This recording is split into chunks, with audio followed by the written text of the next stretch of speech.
দেখুন, এই সিবিআই তদন্ত চেয়ে আদালতের দ্বারস্থ তো অভয়ার বাবা মাও হয়েছিলেন এবং তারা সিবিআই তদন্ত পেয়েছিলেন, এবং তারপরে তারা এখন বলছেন সিবিআই কাজ করেনি। এর মানেটা কি? আচ্ছা, তোমরা কি বলতে পারবে যে কুণাল ঘোষের শরীরে কিসের রক্ত বইছে, মানুষের না পশুর? কারণ এই কুণাল ঘোষ যিনি সারদা মামলায় এতদিন জেল খেটে এসেছেন, যে দেবযানী আর সুদীপ্ত সেন যারা সারদা কর্তা, তাদের হাইকোর্ট পুরো সসম্মানে মুক্তি দিল, আর কুণাল ঘোষ এখনো পর্যন্ত জামিনে ছাড়া পেয়ে আছেন। মানে কোন ধরনের চুতিয়ামি হয়েছে বা ইনাকে কিভাবে তৃণমূলের লোকেরা চুতিয়া বানিয়েছে তার প্রকৃষ্ট প্রমাণ আজকে পাওয়া গেল। তো এই কুণাল ঘোষকে নিয়ে আজকে কথা হবে, যিনি তামান্নার মাকেও রাজনীতিবিদ বলছেন, অভয়ের মাকে রাজনীতিবিদ বলছেন। আজকে কুণাল ঘোষকে পুরো ধনে পাতা দিয়ে বেটে দেবো। তো চলো আর বেশি না বকে ভাট, আজকের ভিডিওটা শুরু করা যাক। এ বাঙালি, হ্যালো বাঙালি, নমস্কার বাঙালি, কেমন আছো তোমরা সবাই? আশা করি অনেক অনেক ভালো আছো। তো আজকের একটা নতুন ভিডিওতে তোমাদের সবাইকে অনেক অনেক স্বাগত। আরে হ্যাঁ ভাই হ্যাঁ। সিবিআই রবীন্দ্রনাথ ঠাকুরের নোবেল আনতে পারল না, মমতা বন্দ্যোপাধ্যায়ের পুলিশ বুলা চৌধুরীর এতগুলো পদক নিয়ে চলে এলো। তো ফলে শুধু সিবিআই সিবিআই করলে হবে? এগুলো রাজনৈতিক শিখিয়ে দেয়া। পশ্চিমবঙ্গের কালিয়াগঞ্জে যে উপনির্বাচন হয়েছিল, সেই উপনির্বাচনে তৃণমূল প্রার্থী জয়লাভ করেছিলেন, এবং তিনি এতটাই দয়াময়ী যে তার জয়লাভে পুরো নৃত্য করতে গিয়ে, উদ্দাম নৃত্য, মানে যাকে বিজয় মিছিল বলে তৃণমূলের ভাষায়, বোম ফাটাতে গিয়ে বিজয় মিছিলে সেখানটা একটা বাচ্চা মেয়ের প্রাণ হারায়। এবার তার মা আর্তনাদ করে, সেটা পুলিশের লোকেরা গিয়ে সেখানটায় তারা সান্ত্বনা দেয়, পুলিশের সামনে ওখানটায় বোম ফাটিয়ে মেয়েটাকে মেরে ফেলে। আজকে কুণাল ঘোষের মতো কিছু বেজন্মা লোক আছে যারা বলছে নাকি তামান্নার মা তারা রাজনীতি করছে বা তাকে দিয়ে কেউ বলাচ্ছে। ওনার কন্যা হারা মা, ওনার যন্ত্রণা, ওনার দুঃখ, ওনার শোক, ওনার বেদনা, সেগুলোকে রাজনৈতিকভাবে কেউ কেউ বিপথে চালিত করে দিচ্ছে। আচ্ছা, আমি ধরে নিলাম কুণাল ঘোষের কথায় যে যখন সঞ্জয় রায়কে গ্রেপ্তার করেছিল অভয়ার কেসে, তখন এই যে সঞ্জয় রায়, সে চিৎকার করে করে বলেছিল আমি কিছু করিনি, আমাকে ফাঁসানো হয়েছে। তাহলে আরেকটা জায়গায় আমরা দেখেছিলাম, যখন সারদা কেসে সুদীপ্ত সেন অ্যারেস্ট হবার পরে কুণাল ঘোষ অ্যারেস্ট হয়েছিল, তখন আমরা দেখেছিলাম কি যে কুণাল ঘোষও প্রিজন ভ্যানের সামনে দাঁড়িয়ে বলেছিল আমি কিছু করিনি, আমাকে ফাঁসানো হচ্ছে। এর সব থেকে বড় কারিগর হচ্ছে মুখ্যমন্ত্রী মমতা ব্যানার্জি, তিনি সব কিছুর সুযোগ সুবিধা নিয়েছেন। তাহলে সেদিন যদি কুণাল ঘোষ ঠিক ছিল, আজকে সঞ্জয় রায়ও ঠিক, তাহলে এখানে বিচার ব্যবস্থাটা কি? এখানটায় সবকিছু আমাদের মাথা গলিয়ে যাচ্ছে।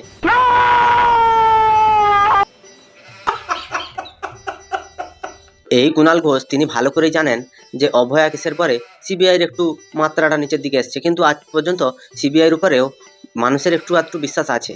রাজ্য পুলিশের উপরে তো মানুষের এতটুকু বিশ্বাস নেই, কারণ রাজ্য পুলিশ হচ্ছে তৃণমূলের কৃতদাস। আজকে কুণাল ঘোষ এটা নিয়ে বিরোধিতা কেন করছে, এবার আমি তোমাদের বলি। পশ্চিমবঙ্গে বিভিন্ন জেলায় পাড়ায় পাড়ায় দেখবে, যে কোনো বাড়িতে তুমি যাবে বোমা পাবে। তৃণমূল নেতারা প্রত্যেকটা বাড়িতে বোমা মজুদ করে রেখেছে ভোটের জন্য। তো আজকে এই কালিয়াগঞ্জে ভোট হওয়াতে তৃণমূলের নৃশংসতা দেখা গেল, যে এরপরে তৃণমূল সরকার ভোটে জিতলে কতটা মানুষের ক্ষতি করবে বা মানুষকে কতটা পরিমাণে অত্যাচার করবে তার প্রমাণ প্রথমে দিয়ে দিল। তবুও মানুষ কিন্তু এদেরকেই ভোট দেবে, তুমি দেখে নিও। কারণ এই ঢ্যামনা চিতিগুলো, এগুলো মানে যখন কামড়াবে মানুষ আবার তাকে ঘরে এনেই রাখবে। লোকজন কি কানা নাকি বে শালা? হ্যাঁ, পশ্চিমবঙ্গে যে প্রতিনিয়ত বোম ফেটে চলেছে, প্রতি জায়গায় বিস্ফোরণ হচ্ছে, কোথাও উড়ালপুলের নিচে বিস্ফোরণ হচ্ছে, আবার কোথাও কারখানাতে বিস্ফোরণ হচ্ছে। এবার বাজি কারখানায়, ওইগুলো বাজি কারখানার আড়ালে তৃণমূলের যে নেতারা আছে, তারা হচ্ছে সকেট বোম টোম তৈরির কারখানা বেঁধে রেখেছে। তো এখানটায় মুখ্যমন্ত্রীর পুলিশ তারা কি করছে? যদি আজকে কুণাল ঘোষ বলছে যে আজকে আমাদের বোন, তার মা, সে রাজনীতির সাথে জড়িয়ে গেছে, তাহলে তোমাদের ভয় কিসের? যদি তোমরা জানো যে পুলিশের কাছ থেকে সিবিআইতে দিতে কেস অভয়ার, সেই সঞ্জয় রায়কেই দোষী প্রমাণিত করলো, তাহলে এটাও তো সেম ভাবেই হবে। তো আজকে এত বিরোধিতা কেন? আজকে একটা মেয়ে হারা মা, সে আজকে আর্তনাদ নিয়ে যদি যেতে চাইছে সিবিআইয়ের কাছে, যেতে দাও না, তোমাদের এত ফাটছে কেন? মাদারের বাচ্চা। কলকাতা হাইকোর্টে যাব, কেন যাবে না? ওখানে সিবিআই তদন্তে যাব। গ্রামের সহজ সরল এবং একদম সাদাসিধে মহিলা আমাদের তমান্নার মা, আমাদেরও মা। তো এই মহিলা, ইনি তার মেয়ের যে সঠিক বিচার, তার জন্য তিনি বলছেন যে সবাই মিলে তাকে সাহায্য করুন, সবাই তার পাশে থাকুন। তিনি আবার অভয়ার মার পাশে গিয়েও দাঁড়িয়েছেন। মনুষ্যত্বটা কোন জায়গায় আছে, এটা উনাকে দেখলেই প্রমাণিত হয়। আর কুণাল ঘোষকে দেখলেই কেমন চোর চোরটা চিটিংবাজ মনে হয়, আর নরপিশাচ মনে হয়, রাক্ষস, কোনো এক কুলের রাক্ষস মনে হয় একে। এই যে মানুষগুলো, এরা যে পশ্চিমবঙ্গের সমাজ এবং সংস্কৃতিতে জড়িয়ে আছে, এদেরকে পশ্চিমবঙ্গ থেকে লাথি মেরে বাংলাদেশে পাঠানো উচিত, কারণ এদের স্থানে কানে নয়। Please carry. আমাদের সিবিআই তদন্ত যাব, এখানে আমাদের পুলিশের উপরে ভরসা নেই, পুলিশ আমাদেরকে এক বলছে আর ওদের সঙ্গে আর এক কাজ করছে। আর কুণাল ঘোষের মতো এত ঢ্যামনা মানসিকতার মানুষ তুমি দুটো পাবে না। পশ্চিমবঙ্গে যা কিছু হোক প্রতিদিন প্রেস কনফারেন্স করার জন্য আমাদের কুণালবাবু রেডি থাকেন। পশ্চিমবঙ্গে ভালো কিছু হলেও তিনি রেডি থাকেন, খারাপ কিছু হলে তো সেটাকে অপরের ঘাড়ে দোষ চাপিয়ে দেওয়ার কথা বলে তিনি তো সাইড কাটতে ভালো পারেন। কারণ চুরি করলেন তিনি, টাকা নিলেন তিনি, নাম দিলেন মমতা ব্যানার্জি, না এখন নাম দিচ্ছেন শুভেন্দু অধিকারী। আরে ওদেরকে তো পুলিশ অ্যারেস্ট করেনি, করেছে তো তোকে। তো তুই একটুখানি নিজেকে একটু সমঝোতা করে চল না। আর আজকে যেই তামান্নার মাকে বলছিস না, আজকে পুলিশ দাঁড়িয়ে বিজয় মিছিল করিয়েছে, সেই বিজয় মিছিল থেকে সকেট বোমা ছোড়া হয়েছে এবং একটা বাচ্চা মেয়ে মারা গেছে। আজকে যদি তোর মেয়ে মারা যেত তাহলে তুই কি করতিস? আজকে সেই বাচ্চা মেয়েটা মারা গেছে পুলিশের সামনে এবং 24 জনের বিরুদ্ধে এফআইআর হয়েছে, তার মধ্যে ধরা পড়েছে কতজন? 10 জন, 14 জন এখনো নিখোঁজ। তো এই পরিস্থিতিতে দাঁড়িয়ে কুণাল ঘোষের বক্তব্য কি? রাজ্য পুলিশ যদি এত ভদ্র ভালো, তাহলে এই যে 14 জনকে এখনো পর্যন্ত কেন অ্যারেস্ট করতে পারেনি? ওরা কি পশ্চিমবঙ্গে ছেড়ে পালিয়ে গেল? ওরা কি পশ্চিমবঙ্গে আর নেই? কিন্তু না, এই পুলিশের বিরোধী দলের প্রতি অতি সক্রিয়তা এবং শাসক দলের প্রতি নিষ্ক্রিয়তা প্রতিটা মুহূর্তে ফিরে ফিরে এসছে। এমন কিছু কিছু নেতা আছে যারা পুরোপুরি বেআইনি কাজের সাথে যুক্ত। এই যে বেআইনি কাজগুলো, এগুলো মুখ্যমন্ত্রী মমতা বন্দ্যোপাধ্যায়ের অনুপ্রেরণায় হয়। কারণ তৃণমূলে একটা কোনো পিন পড়লেও সেটাও নাকি মুখ্যমন্ত্রীর অনুপ্রেরণায় হয়। তো এই অনুপ্রেরণায় পশ্চিমবঙ্গে আজকে মেয়েগুলো মরে যাচ্ছে, বাচ্চা মেয়েদেরকে ধর্ষক তাকে পুড়িয়ে মারছে, কেউ খুন করে দিচ্ছে। পশ্চিমবঙ্গের শাসন ব্যবস্থা কোন জায়গায় গিয়ে পৌঁছেছে সেটা আমাদেরকে অনেকটাই বেশি ভাবাচ্ছে। ওই জন্য পুলিশের উপর আর ভরসা নেই, আমরা সিবিআই তদন্তের জন্য কলকাতা হাইকোর্টে যাব। পশ্চিমবঙ্গ পুলিশের উপরে ভরসা তো সাধারণ মানুষের অনেকদিন আগে উঠে গেছে। তার কারণ হচ্ছে আমাদের পুলিশ মন্ত্রীর নামও মুখ্যমন্ত্রী মমতা। তো এই পুলিশ মন্ত্রী তিনি থাকাকালীন পশ্চিমবঙ্গে একটাও দোষী শাস্তি পাবে না এবং নির্দোষদের ধরে ধরে জেলে ঢোকানো হবে। ব্রাত্য বসুর গাড়িতে হামলা হয়েছে, সেই হামলা হওয়ার পরে পুলিশের অতি সক্রিয়তা, তিনি লুকআউট নোটিশ জারি করে দিচ্ছেন, অ্যারেস্ট করে নিয়ে এসে জেলের ভেতরে ঢুকিয়ে রাখছেন। কিন্তু এখনো পর্যন্ত আমাদের পশ্চিমবঙ্গে আমাদের যে ছোট্ট বোন তামান্নাকে যারা মেরেছে তাদের মধ্যে 14 জনকে এখনো পর্যন্ত অ্যারেস্ট করা যায়নি। তাহলে পুলিশের কতটা সক্রিয় এই পুলিশ, বা পুলিশের যারা খবরই থাকে তারা কতটা পরিমাণে কাজ করছে? পশ্চিমবঙ্গের মুখ্যমন্ত্রী বা কতটা করে চান যে তামান্না সঠিক বিচার পাক? এসব তোমরা কখনো শুনতে পাবে না। তোমরা শুধু শুনতে পাবে ভাষা আন্দোলন, ভাষার উপরে কঠিন পরিমাণে অত্যাচার হচ্ছে, শ্রমিকদেরকে মেরে ফেলা হচ্ছে, তাদের খেতে দেওয়া হচ্ছে না। এসবই হচ্ছে আমাদের মূল টপিক।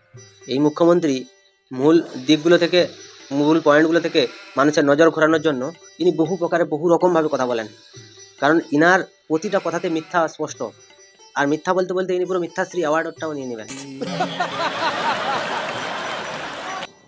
আবার শুনছি নাকি ফেসবুকে লেখা হচ্ছে যে তামান্নার মা রাজনীতি করছে। বলি কাকিমা, যদি তুমি তৃণমূল কংগ্রেস করো তাহলে তুমি একমাত্র সৎ লোক, আর তুমি যদি বিরোধী দল করো তাহলে তুমি হচ্ছে অসৎ লোক। তুমি যদি বিচার চাইতে যাও তাহলে তুমি হচ্ছে বিজেপির দালাল, আর তুমি যদি কোনো একটা মার্ডার করো তাহলে বলবে যে মাথা খারাপ ছিল মেরে দিয়েছে। আমাদের পশ্চিমবঙ্গটা এইভাবেই চলছে। তুমি বিচার চাইতে গেলেই কিন্তু বিজেপির দালাল হয়ে যাও। কারণ এই পশ্চিমবঙ্গের মুখ্যমন্ত্রী মমতা ব্যানার্জি তিনি তার ঔরসে জন্ম হওয়া কিছু মুখপাত্রকে রাস্তায় ছেড়ে রেখেছেন, যারা মুখ্যমন্ত্রীর গায়ে একটুখানি পিন ফুটলে ঘেউ ঘেউ ঘেউ করতে থাকে। কুণাল ঘোষ তার মধ্যে সব থেকে বড় কুকুর, যার আন্ডারে ছোট ছোট কুকুর আছে। এরকমই আরেকটা পোষ্য আছে, সেটা হচ্ছে দেবাংশু। তো তামান্নাকে মেরে দিয়েছে, তো তামান্নার মা তার বিচার চাইবে না, যে আইনের কাছে কোর্টের কাছে সাহায্য চাইবে না, বিচার চাইবে না, রাজনীতি করছে। আর আমার মেয়েকে মেরেছে যারা খুনি, ওদেরকে নিয়ে যাচ্ছে সাক্ষী দেওয়ার জন্য, পুলিশে নিয়ে যাচ্ছে ওদেরকে সাক্ষী, ওটা রাজনীতি হচ্ছে না? ভাই কোন পরিস্থিতিতে আমাদের রাজ্যটা চলছে আবার বুঝতে পারছো? যে মেরেছে সেই আবার গিয়ে কোর্টে সাক্ষী দিচ্ছে, মানে সে যে দোষীর জায়গায় দাঁড়াবে না, সে সাক্ষীর জায়গায় দাঁড়াচ্ছে। সে বলছে যে সে যদি বলে দেয় কোর্টে গিয়ে যে না আমি দেখিনি, কেউ তো মরেনি, তাহলে তামান্নাই আসেনি হয়তো পৃথিবীতে। এইরকম হয়তো কুণাল ঘোষ কোনোদিন বলে দিতে পারেন। আজকে দেবাংশু ভট্টাচার্য তিনি ভাষা নিয়ে অনেক কথা বলেন, তিনি ভোট নিয়ে বলেন, তিনি নরেন্দ্র মোদীকে নিয়ে অনেক কথা বলেন, তিনি ধর্ষক নিয়ে অনেক কথা বলেন, কিন্তু তিনি তার দলের বিজয় মিছিলে মারা যাওয়া, সকেট বোমা পড়ে মারা যাওয়া এই যে তামান্না বলে মেয়েটা, তার বিচারের জন্য তো তাকে কোনো কবিতা বলতে শুনি না। মুখে কি প্লাস্টিক ঢুকিয়ে বসে আছে, না কারুর কোনো কিছু নিয়ে বসে আছে? এই যে আজকে যে দ্বিচারিতা চলছে, পশ্চিমবঙ্গের যুব সমাজকে যে অন্ধকারের দিকে নিয়ে যাচ্ছে, এই দেবাংশুর মতো ছেলেরা যারা জন্ম নেওয়া উচিত হয়নি, এরা জন্ম নিয়ে পশ্চিমবঙ্গটাকে ধ্বংস করছে। মুখ্যমন্ত্রীর হয়ে কথা বলতে গিয়ে পশ্চিমবঙ্গের পুরো সমাজ ব্যবস্থাটাকে রসাতলে পাঠিয়ে দিচ্ছে এরা। এমন হারামি লেভেলের লোক। ওটা কি মানে পুলিশে কি করছে? পুলিশে আমাকে এক বলছে, ওদেরকে আর এক বলছে। পুলিশে আমার সঙ্গে খেলছে, মানে আমার মেয়ের যে মৃত্যু, রক্ত, ওগুলো নিয়ে খেলছে পুলিশ। হ্যাঁ, পুলিশ তোমার মেয়ের রক্ত নিয়ে খেলছে, সেরকম পুলিশের মা আর বউকে নিয়ে খেলছে হচ্ছে অনুব্রত। দেখো, তুমি যাকে কষ্ট দিবে সে তোমাকে তো আবার ঘুরিয়ে কষ্ট দেবে, তাই না? এইরকম করে আমাদের বোনকে যেরকম পুলিশ তার সঠিক বিচার পেতে দিল না, সেই রকম করে অনুব্রত মণ্ডলও দেখো ছাতি ফুলিয়ে ঘুরে বেড়াচ্ছে তৃণমূলের দিকে। ইট মারলে পাটকেল তো খেতেই হবে। সেই তৃণমূল যেখানে অনুব্রত মণ্ডল পুলিশের মা বউকে ধরে টানাটানি করেছিল, সেই অনুব্রত মণ্ডল আজকে ক্লিন চিট পেয়ে জামিনে মুক্ত হয়ে গেল। তার মানে কি, ও লাইসেন্স পেয়ে গেল, এরপরে আরও বলতে পারবে। দেখো, আমি যদি কোনো কিছু আজকে ভাষা বলছি, সেই ভাষা বলে যদি আমাকে কেউ অ্যারেস্ট করে কোনো পুলিশ, সেখানটা আমি যদি স্যারেন্ডার করি, আমার কিন্তু জামিন হবে না। অনুব্রত মণ্ডল স্যারেন্ডার করেছে, তাই তার জামিন হয়ে গেছে। মুখ্যমন্ত্রীর ভাই বলে কথা, এতদিন গরু চুরি, বালি চুরি, পাথর চুরির টাকা সব নবান্নে পৌঁছে দিয়েছে। তাকে যদি আজকে ধরে রাখা হয় বা তাকে যদি দল থেকে তাড়িয়ে দেওয়া হয়, তাহলে তো মুখ্যমন্ত্রীর জীবনে পুরো কালো মেঘ নিয়ে আসবে। তখন মুখ্যমন্ত্রীর এদিক ওদিক যে চুরি করে টাকা রাখার, সেই টাকাগুলো বেরিয়ে আসবে। তাই তিনি অনুব্রতর বিরুদ্ধে কোনো কথা কোনো দিন বলেননি। মেয়ের জন্য যন্ত্রণা আছে, কিন্তু ওনার মুখে যা আসবে আর ওনাকে রাজনৈতিক দলগুলো যা শেখাবে উনি সেগুলো বলবেন। লোক, এটা তো হতে পারে না, যা মুখে আসবে যা ইচ্ছা হবে বলে দেবেন, বা যা যা যে যা শেখাবে ওনার কাঁধে বন্দুক রেখে চালাচ্ছে অন্য লোক। কুণালবাবু একটু আগেই একটা কথা বললেন যে পুলিশ যাকে ধরেছে পশ্চিমবঙ্গে অভয়া কেসে, সঞ্জয় রায়, সে তো দোষী, সিবিআইও বলে দিয়েছে। তাই তামান্নার যাওয়ার কোনো দরকার নেই, তামান্নার বিচার চাওয়ার কোনো দরকার নেই।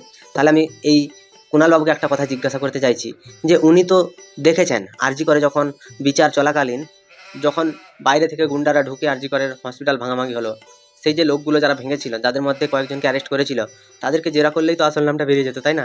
তোমরা কি ধরনের জেরা করলে, আসল খুনি কোথায়, এই যে প্রমাণ যারা লোপাট করেছিল তারা কোথায়, সেগুলোর উত্তর দিতে হবে না? আর পুলিশ সেখানটায় ক্যাম্প করে বসেছিল, পুলিশের লোকেরা ছিল, একটা হসপিটালে জনগণ গিয়ে মেরে দিয়ে এলো, এই খবর আগে পুলিশের কাছে ছিল না। একটা এত বড় মিছিলের মতো করে এলো, সে খবরও পুলিশের কাছে ছিল না। তাহলে পশ্চিমবঙ্গে পুলিশ কতটা পরিমাণে সক্রিয় তোমরা ভালো করে দেখেছো। প্রমাণ লোপাটের জন্য পুলিশের হাত পুরোপুরিভাবে এতে জড়িত আছে। তোমাদের যে কলকাতার যিনি পুলিশ সুপার ছিলেন কিছুদিন আগে, যাকে চাপে পড়ে মমতা ব্যানার্জি বাদ দিতে বাধ্য হয়েছিলেন, তারপরেই মনোজ বার্মাকে নিয়ে এসেছিলেন। তাহলে পশ্চিমবঙ্গে শাসন ব্যবস্থাটা কীভাবে সে চালাচ্ছিল, এগুলোর খবর মুখ্যমন্ত্রীর কাছে কি নেই? মুখ্যমন্ত্রীর অনুপ্রেরণা ছাড়া পশ্চিমবঙ্গে কোনো কিছুই সম্ভব নয়।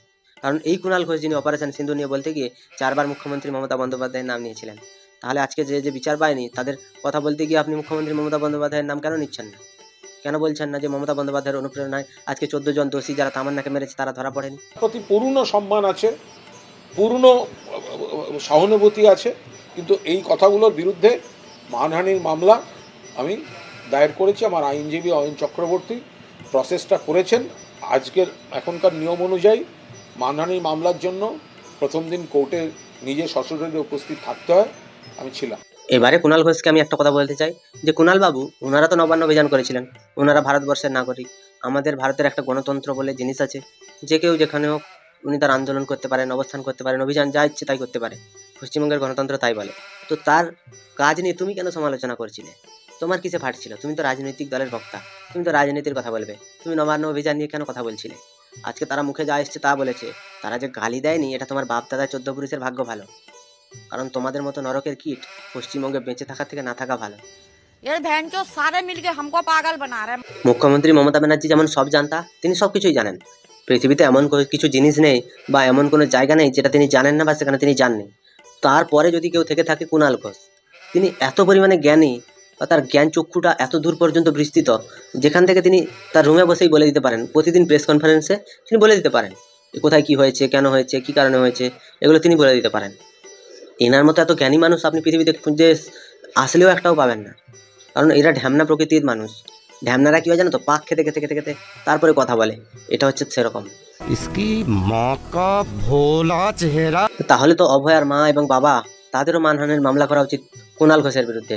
তার কারণ হচ্ছে তাদেরকে বিজেপির সাথে জুড়ে, তাদেরকে বিরোধী দলনেতার সাথে জুড়ে তাদের ইমেজ নষ্ট করার চেষ্টা করা হচ্ছে।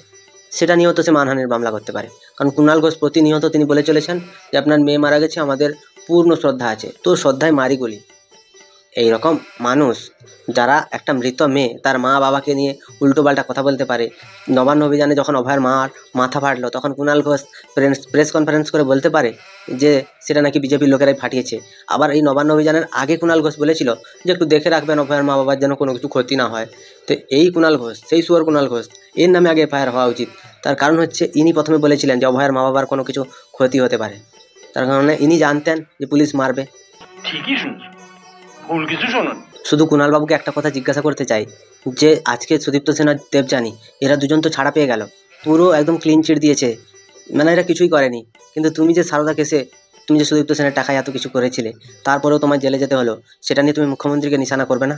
আজকে যে সুদীপ্ত সেনকে আর দেবযানীকে ছেড়ে দিল, সেটা নিয়ে তোমার মুখ থেকে তো দুটো কথা বেরোলো না। তার কারণ হচ্ছে তুমি ভালো করেই জানো যে তুমি যদি এখন দুটো কথা বলো, সুদীপ্ত সেন কালকে প্রেস কনফারেন্স করে বলে দেবে তোমাকে কত টাকা দিয়েছে, তুমি কি কি করেছো সে টাকা নিয়ে সব কিছু বলে দেবে। একজন সাংবাদিক, আজকাল পত্রিকায় চাকরি করা সাংবাদিক, সে কত টাকার মালিক হতে পারে যে আজকে পশ্চিমবঙ্গে সারা রাজ্যে গাড়ি নিয়ে ঘুরছে? কি অবস্থা! সারাদিন কোনো কিছু কাজ না করে প্রেস কনফারেন্স করে একটা মানুষের কী করে সংসার চলছে সেটাও একটা গম্ভীর বিষয়। এরা নাকি আয় নিয়ে মানুষের কথা বলে, এ নাকি এত টাকা চুরি করেছে। এই কুণাল ঘোষের মতো সব থেকে বড় চোর পশ্চিমবঙ্গে আর একটাও নেই। তোমাদের কি মতামত তোমরা আমায় একটু কমেন্টে জানাও। যদি ভিডিওটা ভালো লাগে তাহলে লাইক করো, কমেন্ট করো, শেয়ার করো, সাবস্ক্রাইব করো, পাশে থাকা বেল আইকন প্রেস করতে একদম ভুলবে না। তাই ভালো থেকো, সুস্থ থেকো, সাবধানে থেকো, আর দেখতে থাকো বাংলার কোণে ঘর।